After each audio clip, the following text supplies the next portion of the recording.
Now, you shouldn't talk about your own family in public.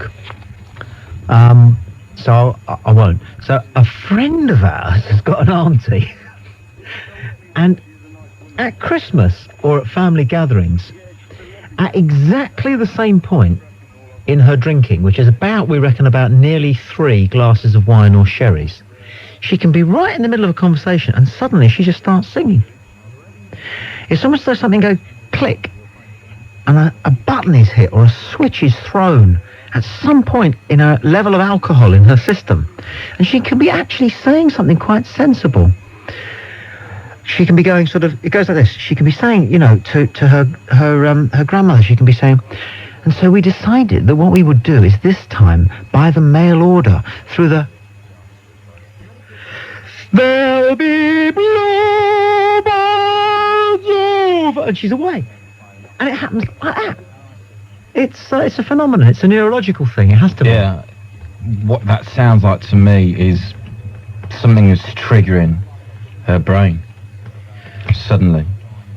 Creutzfeldt-Sinatra's disease. It's like a form of Tourette's. Yes, it is. It is exactly like that. Yes. Yes, it is. Terrible thing. Terrible. Sausages!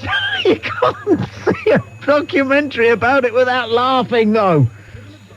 My wife's a senior lecturer in education, and we were sitting there, and I'm ashamed, and yet I'm honest enough to say that we were crying with laughter. Sausages! I'm sorry about that. I go, I'm sorry about that. There's nothing I can... Sausages! There's nothing I can do about it. Maybe it's the same. 08700 40 50 60. We're live on Talksport. Good morning. Oh! You all right?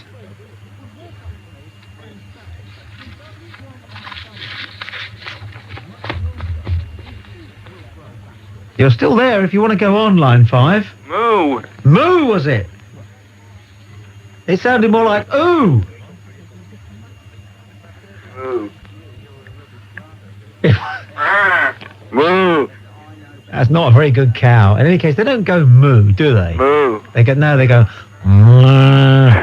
it's more like NG. Yeah. That's a very good one. That's a good one. Let's all do it. I'll tell you what.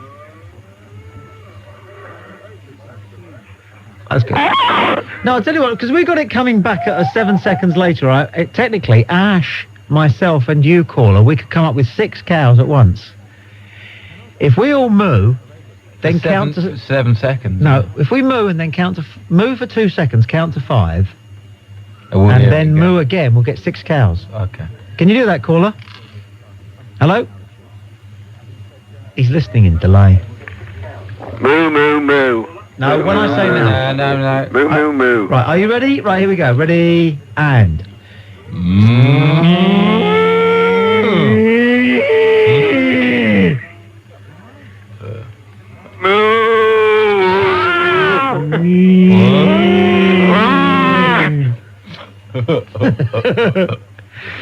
They spoilt it, man. What's that? Well, we couldn't hear it because he was talking over it. No, he did that very badly. It's very bad. Very poor. Learn. Very poor reads. Come on! Are we on the 24 break? Yeah. Okay. Yeah. Line 6, you're live on Talksport. Good morning to you. Hello? Hello, Mr. Terry Gilliam. I sing for you. I've got 2 legs.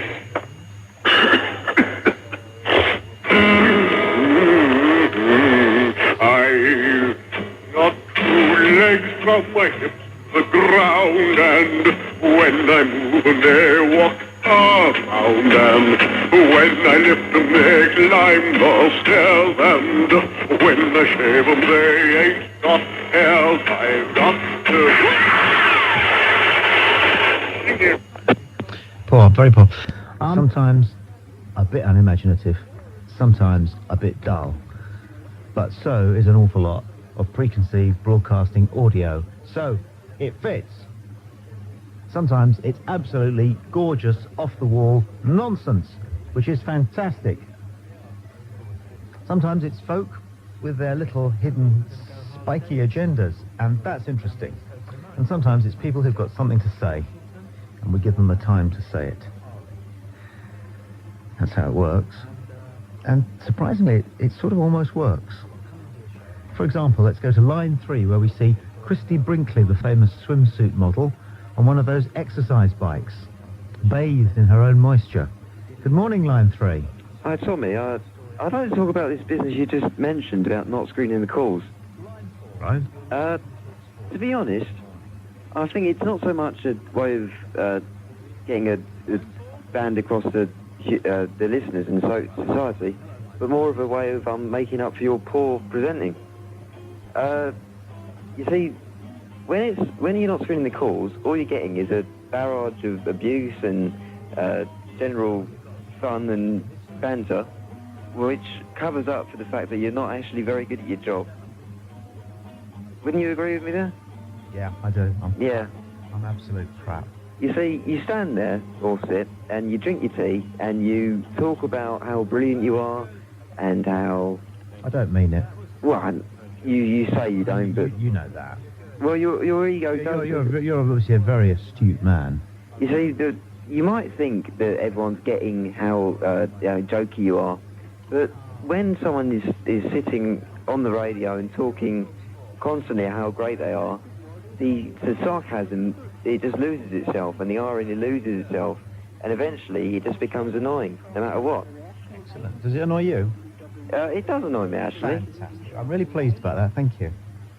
That's the idea. So you think it's a good idea to annoy people? Well, especially you.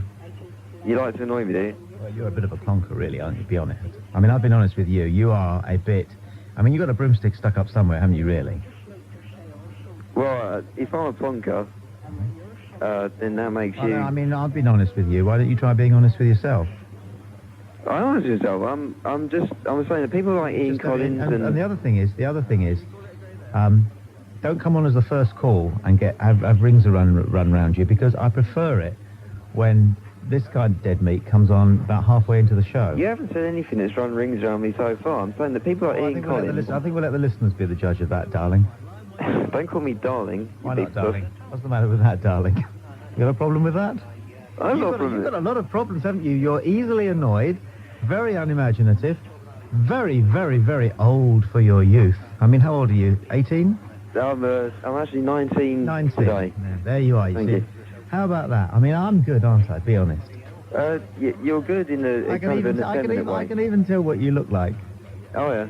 Which is why you're here alone in the evening, which is sad. Actually, I've got my friend with me, so that's You all got right. a friend with you? I have. You have a friend with you, so you couldn't get a girl tonight, huh? No, I didn't tell my girl, my friend wasn't a girl, did I? We don't talk about girls as our friends. Oh, I see what you mean. You really... I'm going to have to give you private lessons, pal. I can't do any more for you in public. Right, so you think you're the absolute ideal image of a macho man? I didn't until I talked to you. Really? Correct. Well, what do I look like again? Because I know Hideous. that you're quite awfully ugly. Hideous. I mean, I know you're sitting in London right now, but your nose is poking through my window. Oh, you're making quite a draft in here. Yeah, you're losing it slowly. Never mind. Great fun. Well, not really. Come on, if you're going to insult me, please be a little bit better than that. You know that I can take it. You know that I love it. It's great fun. Marvellous. Have an Aunt Sally figure that you can chuck stuff at and be bilious to, because you haven't got the guts to say it to your dad or your teacher or your boss or your children or your loved one or that bloke who's always starting his car at 5:30 in the morning. You can't have a go at him. Have a go at me. I lap it up. Absolutely. It makes me stronger. Yeah? Oh, yeah. But try and be a bit better than him. Poor old Harry there. Very, very poor, Reeves. Very poor. Of the intrusion of being known.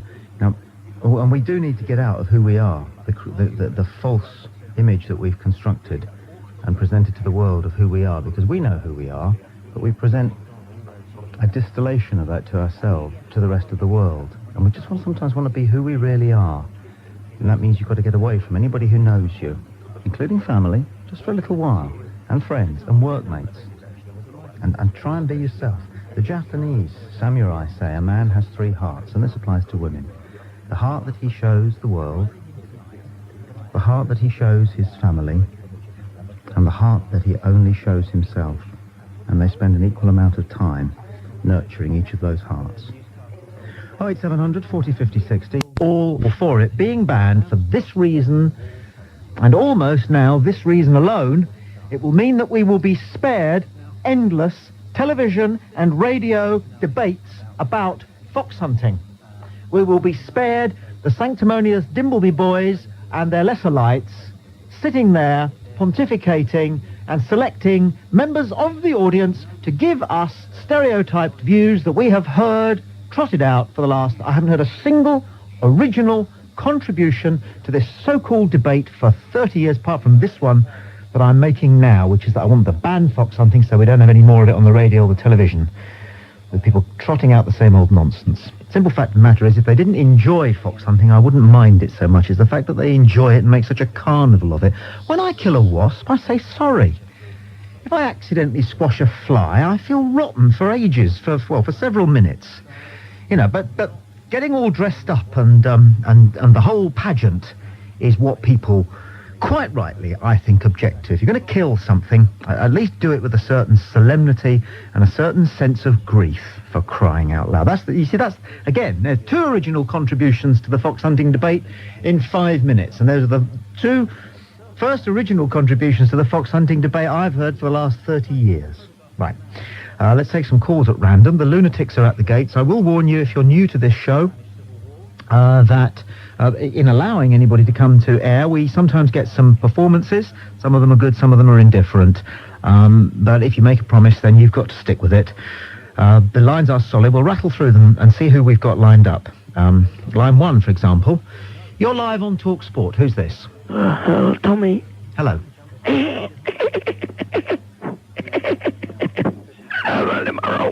Reasonably good performance. I helped keep it brief. Line 2, you're live. Good evening. G'day, it's Rolf Aroo, mate. Tommy Kangaroo down, Facebook, Tommy Kangaroo down, Tommy Kangaroo down, Facebook, Tommy Kangaroo down.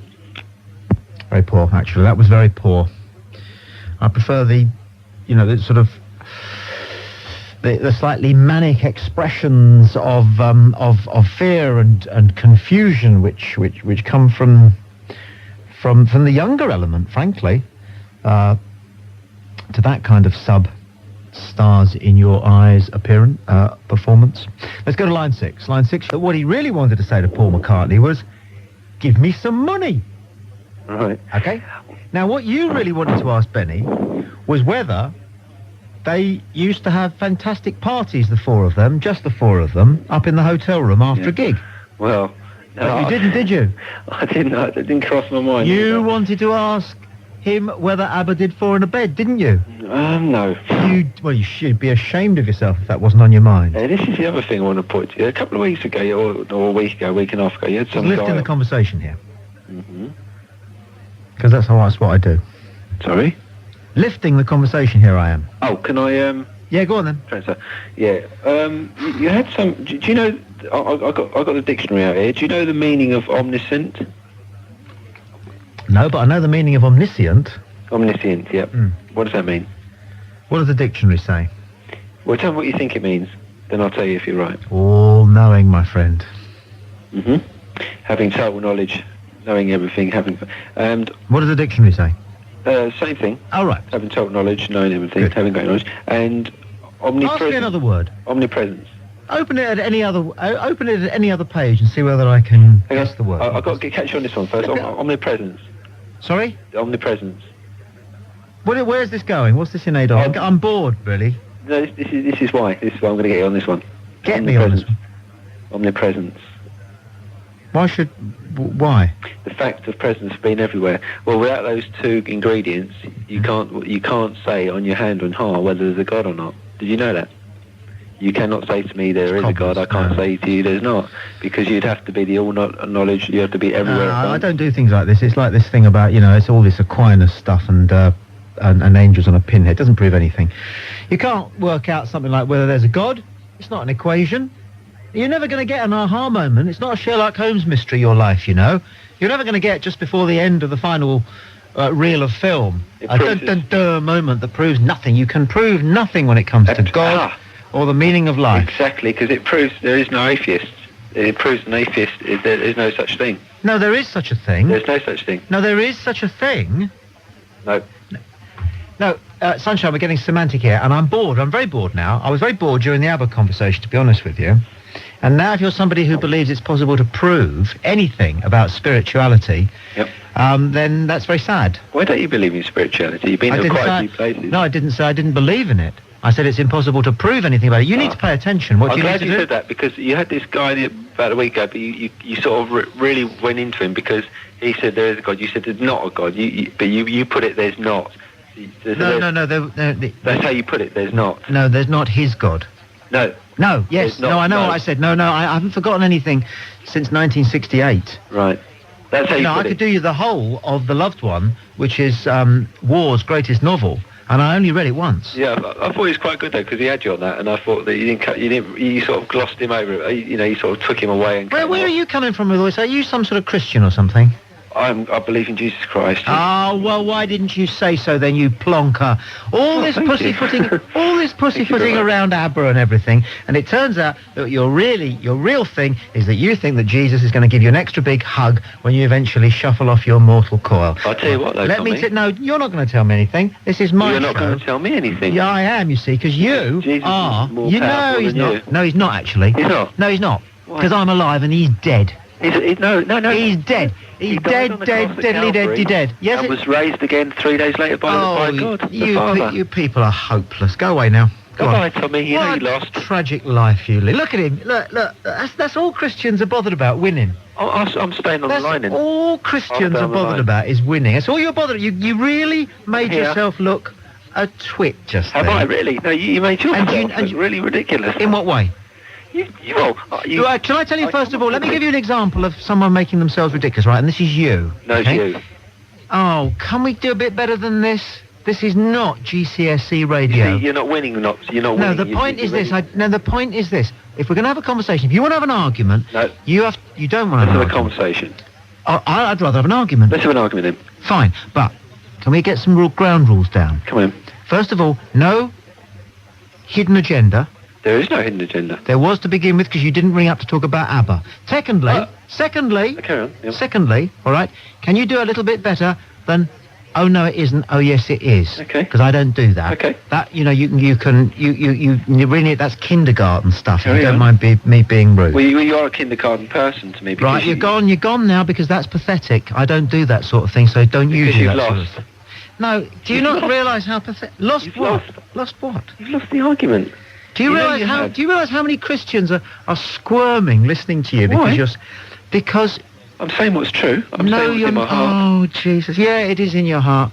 Don't use that word. What? Jesus Christ Almighty. Will you not use that word in Jesus God. Jesus. Oh, all right, okay, Christ. Tommy. Okay. Jesus H Christ. You say he's not real. And you I say didn't the Bible's say not real. anything. No, listen. You said No, it's I'm not real. going to listen to you. No, you've got to go now. What You're if a you find cheat. out You're a who he is? liar. You're like Hansi I'm a Cronje. liar. Hansi Cronje's my I'm favourite a liar. Christian. Yeah. Do you know who Hansi Cronje call me a is? liar? Yes. You call me a liar? Yes. You don't even know who I am. I know exactly that you lied to get on this show. You lied. to get on the show? Yeah, you did. I just phoned in the talk show because Yeah, you say you allow people to talk. Oh, you're very boring. I'm sorry, I've got to cut you off now, and the reason for that is because, as I said before, you've got to be interesting. Can we not have anybody who wants to get across a point about, say, Jesus Christ or black people, which is another...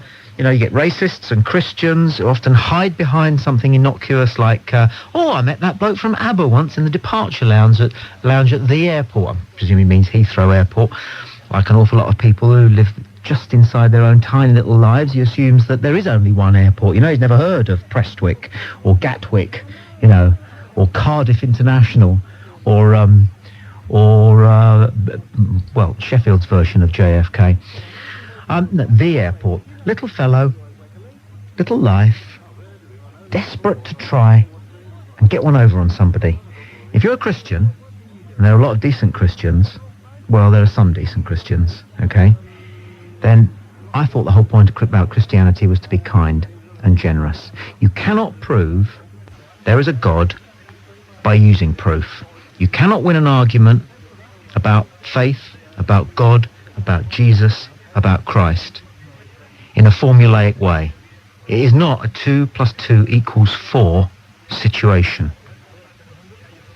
But if Christians want to persuade people about the importance of what they believe, it's simply a matter of doing what Kierkegaard, a man who believed fundamentally that fundamental belief in Christianity is an evil thing.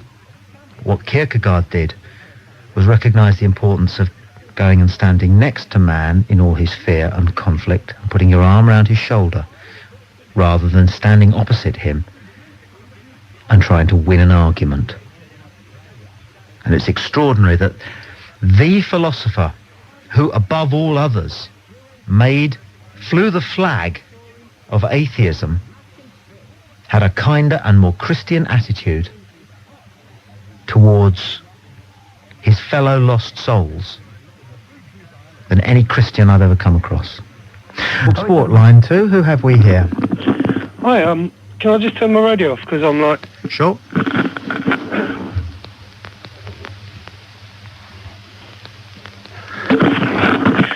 Sorry about that. Not a problem. Not a hidden agenda, it's of a Christian theme. Okay. I think the bloke found out was an absolute prat. And I'm a Christian myself, and I don't think people should try and force it down others' throats. It's not something you're ever going to be able to prove by sort of saying, what's that thing? Oh, I know. Here's the one. Here's the one that I've read, and this is really sad. It goes like this, right? This is what you say to atheists if you're a Christian, right? To prove that there's a God, right? You say, can you imagine what God might be like? And so the atheist goes, yes. And then you say, can you imagine anything greater than the God which you are imagining? And of course the atheists have to go, no, I can't.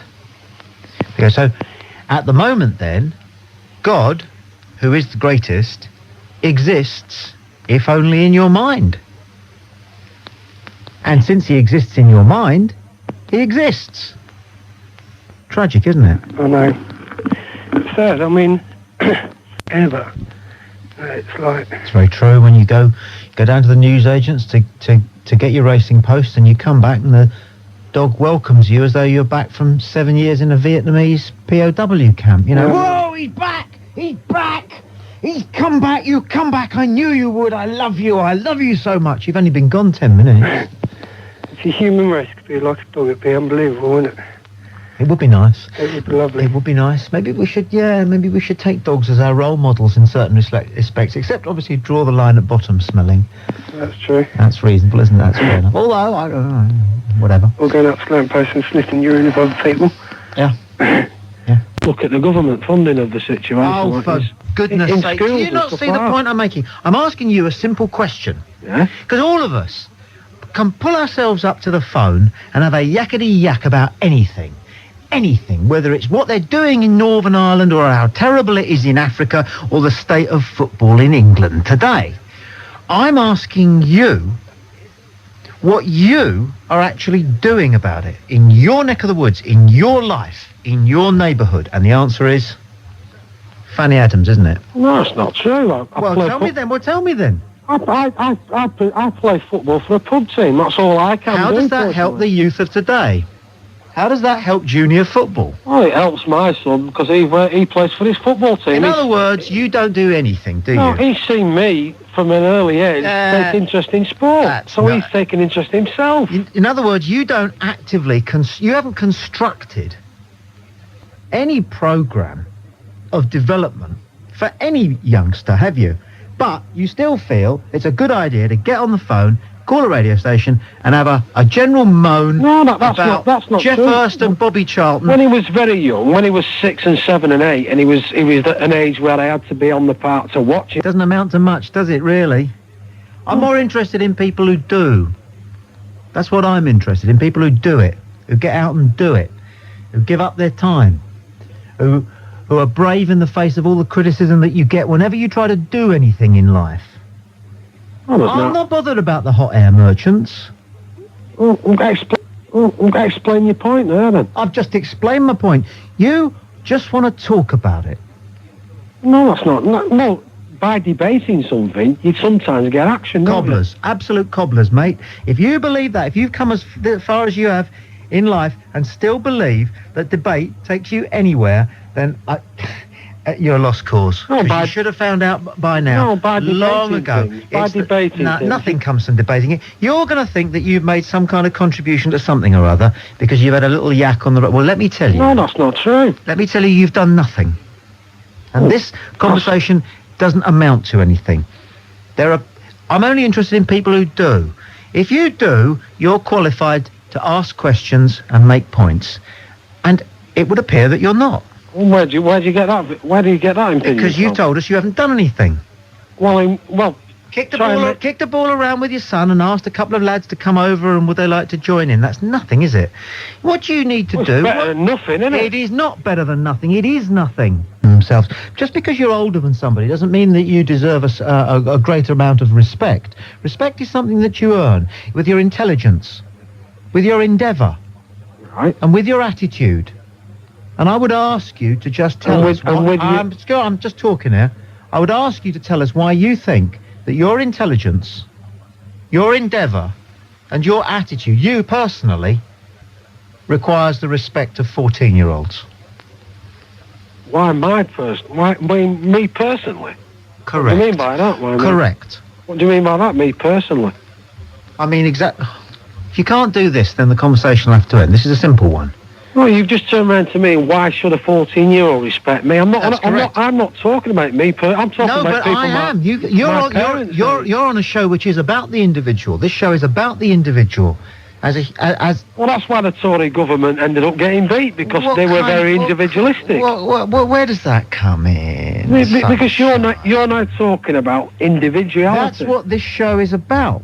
People as individuals, you as an individual, what you're doing with your life, why you are who you are, why you think what you think, if you think anything at all, or whether it's just a series of spontaneous knee-jerk reactions to a bunch of No, you can't actually. And if you think you can stop me, it shows that you don't listen to this show very often, right? Got that? No, what I'm trying to say... You just climbed into the ring with the verbal equivalent of Muhammad Ali, pal. And you can't stop me when I'm in full flow. Right, when I'm explaining something to somebody who needs some things explained to them. Right, go on then. And you do. Right, Big go on. time. Fair enough. Huge time. Go on Don't come on the radio and nick airtime to tell young people who are listening, and there are plenty of them, that they're a disgrace. Hang on, I never said that. Your generation is a disgrace. Hang on, I never said that. I never used that word. Your generation is well, I'm using the words now. Your generation is a disgrace. And the young people of today, by comparison to the generations that have gone before, every single one of them is a knight in shining armour compared to your generation and my generation. The future of this planet is safe with them. It wasn't safe with your generation, who were pussyfooting around all the time with atomic bombs. Hang on a minute. That was your generation. And what did you do about that atrocity? The fact that we were all living under the shadow of a nuclear holocaust. What did you do about that atrocity? What year are we talking about? I'm asking Because the nuclear bomb was invented in the late 1940s, weren't it? So, I mean... You didn't do anything, did you? Well, I'm only 34 years of age, so 44 years of age. 34. 34. Let me ask I'm a young dad. Whatever. Is that your greatest achievement? No, it's not. Well, it's one. I'm very proud to admit that it is. I'm a responsible father Then as well. let's hear what else you've done. I mean, what else I've done? What else have you done? You've had a child. What else have you done? I've had a mortgage. Is that it? I've got a job. Is that what you tell the Africans in Ethiopia who are starving in their millions? Is that what you would tell? Hang on a minute. Is that why you wait a minute? You wait a minute. Because you're not entitled to any views unless you have discovered for yourself how difficult it is to change anything. You're not entitled to your views about what should change. You're not entitled to any views about who's to blame for things that are wrong until you yourself have tried to change things. Now you're talking, because I have changed, believe it or not. You won't believe I have changed from when I was younger. No, things, not yourself, things. Well, myself then. I've changed myself from when I was younger. Who cares? I'm talking about you rang this station not to celebrate yourself, but to condemn others. To condemn people who you thought had made mistakes. which was reflecting badly on football in Britain. That was your point, right? Yeah. And my point is this to you, that you haven't yourself tried to change those things that you think are need changing. Well, the average working guy in the street doesn't really have much of a say, does he, apart from at the polls? And It's at the not a end question of a say, pal. You've got this thing about talking. Go and do something. Next time you ring me, I want you to tell me what you've done or tried to do. You will find that it's painful. You will find that people resist your endeavours. You'll find that you get ridiculed. You'll find that you face poison. Trying to do things is the hardest thing in the world. But sitting back and putting your feet on the table and talking about it, it's easy. Oh, fair enough. Any mug can do it. Fair enough, but what have you done then? I'm not telling other people that they're wrong. You are. So what you telling me then? I'm telling you that you're wrong. All right. Yeah, you got that. And what have I done? I've got this show and you're phoning in. Oh, you told that other guy, you told the other guy who was talking about Christianity and all that he was wrong. Yeah. So everyone that has a different opinion to you is wrong. Have you ever met anybody who wasn't the same? Not really, no. Okay. Done you again, haven't I? No. Pretty good workout, wasn't it?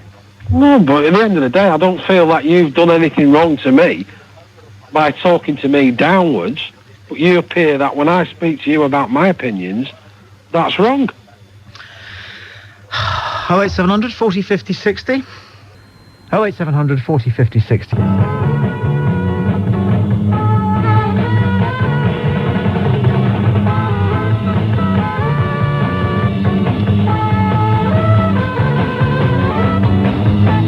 This time I'm getting, we're at Regent's Park and we're watching the penguins, and everybody else watching the penguins, and there's about 1,000 of us. Everybody else watching the penguins are St. Trinian schoolgirls. That's what I'm getting. I don't know what you're getting.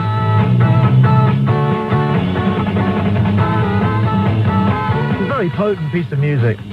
Let's get straight on, shall we? We'll go to line 5. Sport for real people on 1089 and 1053 AM.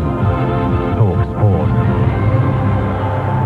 I was talking education at lunch today with a group of educationalists, and since the gentleman's harking back to the war, it's reminded me that we were talking about the origins of state education in this country. And I'm not going to give you a history lesson here. You may or may not be aware that the way schools are organised in Britain nowadays, and have been organised since the war, is down to a thing called the 1944 Education Act. The Act has remained pretty much unchanged on the statute book. It's been tweaked a little, but it's probably the longest lasting major piece of legislation on the statute book.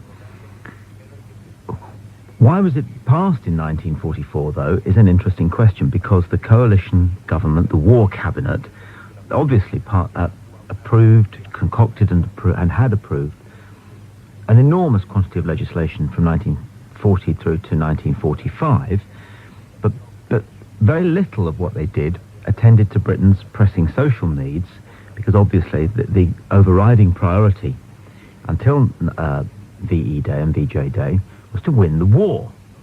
So you would expect that this was an isolated piece of legislation in that it clearly didn't attend to the business of winning the war. However, if you read the 1944 Education Act, which, as I say, is still in place and which still governs the way in which our schools function, if you read it, you realise that, in fact, it was part of the war effort. It was a crucial part of the war effort. It came about because the generals reported back to the politicians that the men who were coming forward to serve king and country were inadequate. They were difficult to regiment. They were illiterate, which was a problem, but they were unruly. They didn't know how to take orders. They didn't know how to stand in straight lines. They didn't know how to be quiet until they were spoken to. They didn't know to do exactly as they were told. In other words, they didn't know how to behave like robots. So it was decided to create an educational system that would prepare young men in particular for the country's needs, for them to be successful servicemen. Fine, we won the war. We won the war before we actually needed the 1944 Education Act. Politicians in 1944 did not know how long the Second World War was going to last. It could have lasted. It could still be going on now.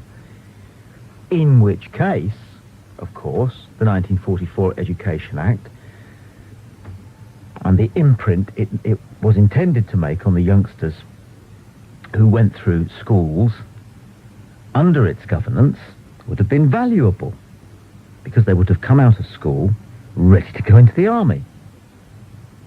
As it is, we haven't been at war since 1945, not to speak of. Conscription was quickly done away with.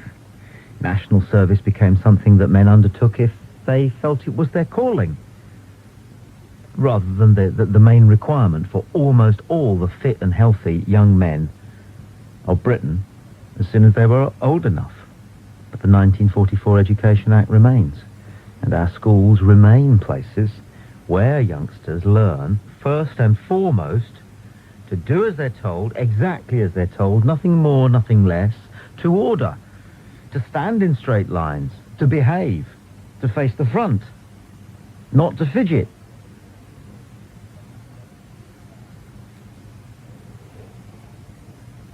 Isn't it about time we tinkered with that act all over again? Education around the rest of the world is, I don't think it's geared towards the needs of the Second World War. 08700 40 50 60 is the telephone number. And do you believe in God, Tommy? My belief is all you can believe. I don't believe anybody worth their salt can be anything other than agnostic, because we do not know enough Sure. to reject or accept. And I don't think we're adequate to the contemplation of the question. So one lives in hope, but not in fear. Even if one does suspect there might be some kind of a God, he, she, or it is not the equivalent of a South American dictator who will condemn you to everlasting torment in some kind of hell if you don't worship it. That's a foul notion which has caused so much heartache and pain, and still is. Yes, sure. Still is. But I remember reading a piece by a naturalist who said that they'd come across a tree in Africa which cannot flourish and survive unless it is regularly pruned. But how can this be? Because mankind's only been around with secateurs. No, it's been browsed by animals. Since Charlie Dimmock, you know. Yeah. So, well, it turns out that in this same region of Africa there lives a beetle. Now, this beetle, when its young are born, they're vulnerable to predators until they've reached a certain stage of development after they've hatched. So what this beetle does is it climbs the trunk of this tree, goes to the end of one of the lower branches of the tree and lays its eggs. Then it goes to the point where this branch joins the trunk of the tree, and it gnaws a complete circle in the bark of the branch next to where the branch joins the trunk. Kills it. And then the mother leaves. Okay. Kills it, but it kills it over exactly the right period of time for the young beetles to hatch on the branch, develop to the point where they're able to fend for themselves, and when they're old enough to look after themselves, the branch dies and falls to the floor, enabling the beetles to flourish, and the tree, because it has been pruned, also to flourish. And this naturalist said, you can do any dance you like with the excellent work that Charles Darwin did. But he said, I think things like that take a bit more explaining. That is quite fascinating. How that mechanism, a symbiotic relationship has developed. Yeah, and it could have been the process of evolution. It could have been survival of the fittest, but I don't know. You like to live in hope, don't you? And you like to think somebody worked that one out because they love trees and they love beetles. Listen, delight talking to you, John. Thank you so much for your call. Better press on. It's so full of obvious, genuine risks. As I said before, look, we are clinging by our fingernails to an enormous lump of cooling granite, spinning through a gigantic, freezing cold void around a star which is set to explode, in the middle of a universe which is so vast that we can only be less than a single microbe, all of us put together. Okay?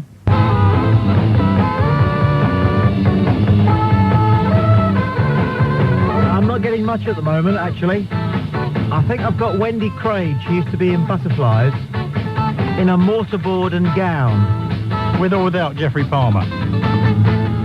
No, definitely without. Oh, baby, definitely without. Bloody hell, extremely without. Thank you for mentioning it, Nob.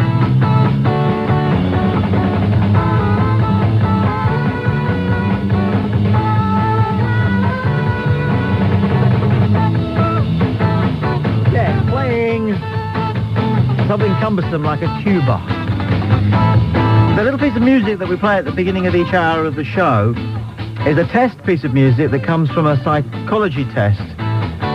Similar to the ink blot test, what do you see? What does it tell you about you? The word association programs. The counsellor says a word, you say the first thing that comes into your mind once you've heard the word. This is an audio version of that. You hear that piece of music, and then you clear your mind and allow whatever thought or set of images to crowd into your mind, and then you document them with your counsellor, and then you discuss them. So you play it. Play it by all means next time we do it. We'll go to line 2 and say, good morning, you're live on Talksport. Hello. I'm going down to Alphabet Street. I'm going down to Alphabet Street. That's very nice. You've got a fairly good voice. Can you do anything else? Hello? Can you do anything else?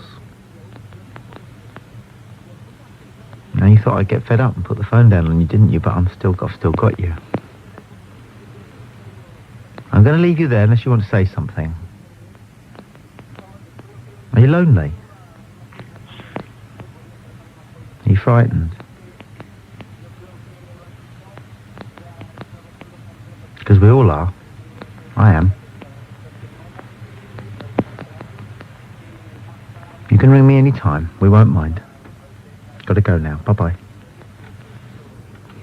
That was an important piece of social interaction, that. I'm very proud of what I just did. We'll go to line 5. Good morning, you're live on Talksport. Hello? Hello? Hello, Tommy. Hi. Listen, I heard you mentioning about that you was trained in psychology. Yes. Yeah. Well, I'm just after some answers, actually. I've got my eldest daughter and a friend went out the other night because my eldest daughter had finished with her boyfriend, so a mate took her out to try and cheer her up a bit. I'm sitting at some traffic lights, waiting for the traffic lights to change, and all of a sudden, some moron decides I want to ram a brick through the window screen of the car where my daughter's sitting. Smashed all her face in, and she was in hospital. She had to have, like, brain scans and stuff like that, and she was like, one minute she's like a beautiful girl, the next minute she looks like she's been in the ring with Mike Tyson, you know.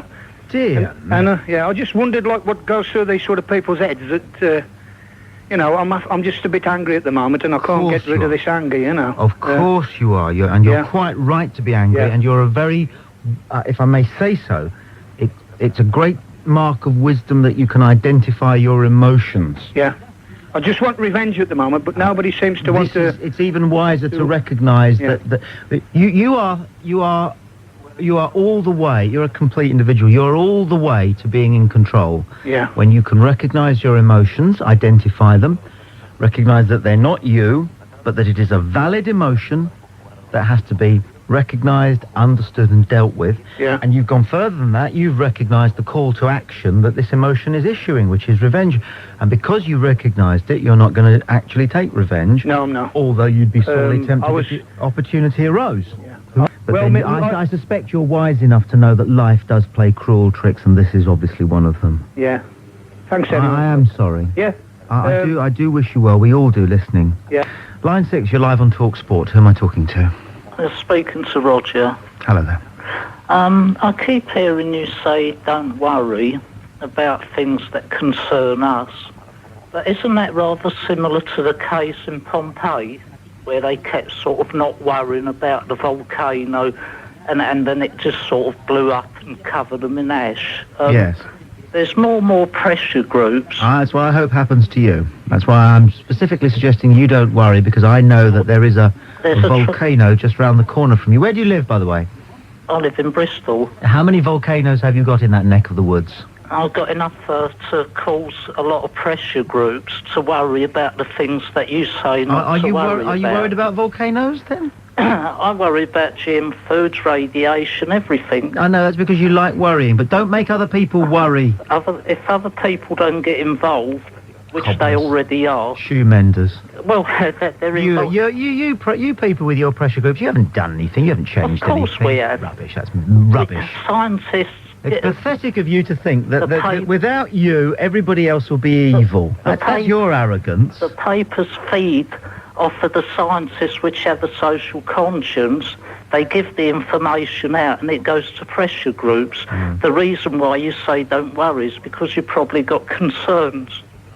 In other words, you've got concerns that involve money, fundings, advertising, and that's why you say ignore worry, and it's a kind of a lapse ignorance. Why are you bitter? I'm bitter. No, I'm not bitter. Why are you a bitter person? What's happened to you? I'm a socially concerned person. Yes, but why are you bitter towards other people? I'm bitter towards conglomerates, multinational fascism. We know that, but why? Because it concerns me, because it alters... No, but that doesn't answer the question why you're bitter about it, I am rather than objective. The question is that it alters the society around me, therefore it makes me involved and bitter. I've spoken to you before, and what I remember most of all about you is that you're not very good at having a proper conversation. Now, I am. Now, I'm going to cut you off if you don't have a conversation with me. If you just carry on with this monotone... I give you answers and you say I'm not No, there you are, you see. No, you're not doing it now. You didn't respond to what I just said. What did you just say? Exactly, you weren't listening. And you the problem... said, am I bitter? What I said was you don't have a conversation. You lack conversational skills. No, you say that. I do, because it's true. No, it's just your interpretation of a person having a conversation. But everything that you do, everything that you've done since you've been on air in the last 3 minutes has been an issue. Well, of course it is. No, you don't understand. You've issued. You haven't spoken. You haven't conversed. You haven't sought engagement. You don't seek engagement. You're an isolated individual. Is that why you're bitter? Are you isolated? No. I've introduced an issue. Are you an isolated person? No. Why should I be an isolated person? Because I've got a social conscience. Because you've got a conversational defect. No, I'm afraid you have. No, on the contrary. On the contrary. It's my great prowess. Well, I'm afraid what you're doing is just insinuating that I can't converse, therefore making yourself above me. It's not an insinuation. I'm not alleging it. I'm not hinting at it. Well, you just claimed stating it in as clearly as I possibly can. You just made the claim. You're not very good at conversing. Well, you're confrontational. Well, of course I am. And you don't engage. But I just said this confrontational issue. The art of confrontation, like sex, is having lots of different approaches. Well, and you've only got one. No, my approach is simple facts and issues. Nothing's conversation. But you don't have any different dimensions to your way of expressing these concerns. Because it's a single dimension. If you have a concern... That's not true. Well, if you have pain, you express pain. If you have a concern... There's lots of different types of pain. Have you ever been to the doctor and the doctor said, what type of pain is it? Yes, but... And what did you say? There is no such thing as different types of pain? Or did you just say, well, it's a kind of an ache? Or a sharp pain? I answer the first question first, and I say I have pain. Yes, but you just said that there's only one type of pain. No, the pain is pain. You picked a bad metaphor to illustrate your form of expression. No, you're reinterpreting what I just said. I simply said you said... Every listening experience involves interpretation. Your problem is you just don't listen, so you don't have to interpret. If you listened, you'd be able to converse better. But your claim is that I'm not supposed to say... I don't go to a doctor and say I have a particular type. If I say I have pain, then the doctor would say, what sort of pain have you got? I've got earache at the moment. What sort of a pain is that? What do you mean, what sort of a pain is that? Earache. Well, you've just said that you've got an earache. Yes. Are you interested in knowing what sort of earache I've got? If I was a doctor, I might be, yes. As the person who's talking to me, are you interested in knowing what sort of earache I've got? Not really. No, and that's the reason, you see.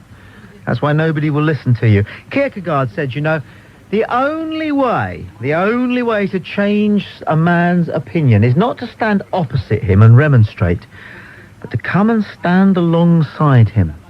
Put your arm around his shoulder as a fellow traveller and see the world as he sees it. And that's why you, dear caller, will never change anybody's mind. But I don't think that's really what you want to do. Like most of us, you're more interested that other people perceive you as some sort of an urban warrior, a hero for the 21st century, because you're going to make us all worry about things we can't do anything about. Let's go to line 5 and say good morning. You're live on Talksport. What the fucking hell's going on? I'll tell you what's going on. You're on the radio, you clot. Oh, right. Goodness gracious Yeah, me. goodness gracious you. Can't stay. I'll get me coat. Line 3, you're live on Talksport. Good evening. Hello, Tommy. It's Steve Leonard from Liverpool. I've only got one thing to say to you.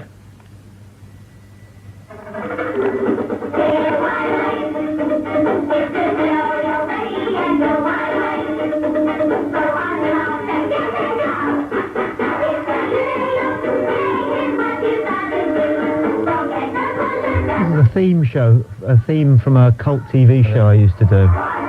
You knew that? Yeah, I remember this.